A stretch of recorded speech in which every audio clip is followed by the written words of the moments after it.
암탉 한 마리가 둥지 안에서 알을 낳고 있다. 이곳은 닭장과 닭장 사이의 좁은 틈인데 암탉들이 가장 선호하는 둥지이다. 내가 아무리 좋은 둥지를 만들어줘도 암탉들은 의외의 장소를 너무 좋아하는 것 같다. 그런데 날씨가 너무 더워져서 암탉은 숨이 넘어가듯 퍽퍽거리고 있다. 어제까지는 비가 내리거나 아니면 구름 낀 흐린 날씨라서 무덥지 않았는데 오늘은 날씨가 너무 더워졌고 습도도 높아졌다. 폭염이 너무 심해져서 암탉들이 알을 낳다가 잘못되기라도 할 것처럼 걱정이 될 정도다. 햇빛이 너무 뜨거우면 시원한 그늘에 있는 둥지에서 알을 낳으면 되겠지만 닭을 포함한 동물들은 조그마한 일이라도 변화를 주저한다. 닭장 밖에서 알을 품고 있는 흰오리 2마리는 아직까지 열심히 잘 버티고 있다. 비가 내리지 않으면 폭염이 심해지지만 녀석들은 다행히도 나무 밑 그늘 속에 둥지를 만들었기 때문에 뜨거운 햇빛을 피할 수 있다.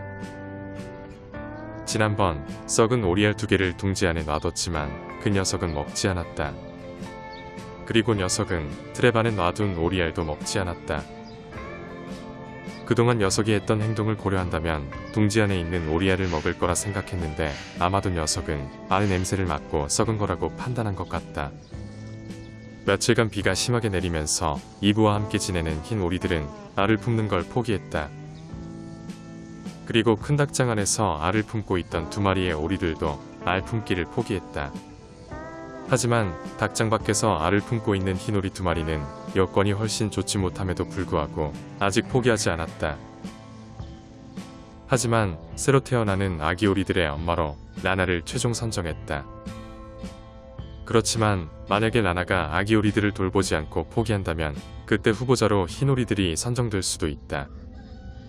라나와 흰 오리들 모두 모성애가 강할 거라고 판단되지만 그동안의 경험상 여러 마리의 엄마들이 아기들을 돌보면 혼선만 생기고 나도 관리하기가 힘들다.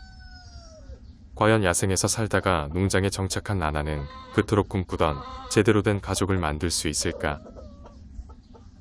한편 또 다른 장소에서 알을 품고 있는 거위는 이러지도 못하고 저러지도 못하는 난처한 상황에 빠졌다. 아마도 윙은 애시당초 성공 확률이 없는 이런 장마철에 알을 품는 게 얼마나 무모한 짓이라는 걸 이제 깨달았을 것이다. 그동안 수도 없이 많은 알들을 부화해 보면서 느낀 것은 온도보다 습도가 훨씬 중요하다는 사실이다. 장마철에는 가만히 있어도 습도가 70에서 80%까지 올라가기 때문에 적정 습도를 맞추는 게 불가능하다.